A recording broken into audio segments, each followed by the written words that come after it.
সূরা ওয়াকিয়াহ পবিত্র কুরআনের একটি সূরা। এটি কুরআনের ৫৬তম সূরা।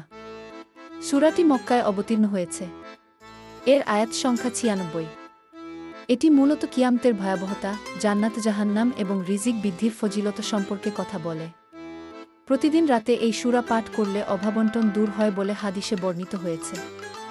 ১ ইয়াওয়াকাতিল ওয়াকিয়াহ, যখন কিয়ামত সংঘটিত হবে। ২ লাইছা লিওয়াকাতিহা কাইবা, তার সংঘটিত হওয়া মিথ্যা হবে না। ৩ খাফিদাতুর রাফিয়া, সেদিন কাউকে নিচু করবে, কাউকে উঁচু করবে। ৪ ইয়ারুজ্জাতিল আরদুরাজ্জা, যখন পৃথিবী প্রকম্পিত হবে। ৫ ওয়া বুৎসাতিল জিবালু বাচ্চা, এবং পর্বতমালা চূর্ণবিচূর্ণ হয়ে যাবে। ৬ ফাকানাত হাবা মুমবাচ্চা, অতঃপর তা উৎক্ষিপ্ত ধূলিকণায় পরিণত হবে। ৭ ওয়া কুন্তুম আজওয়াজান ছালাছা, এবং তোমরা ৩ শ্রেণীতে বিভক্ত হয়ে পড়বে। সূরা ওয়াকিয়াহর ফজিলত সম্পর্কে আব্দুল্লাহ ইবনে মাসুদ থেকে বর্ণিত হাদিস আছে।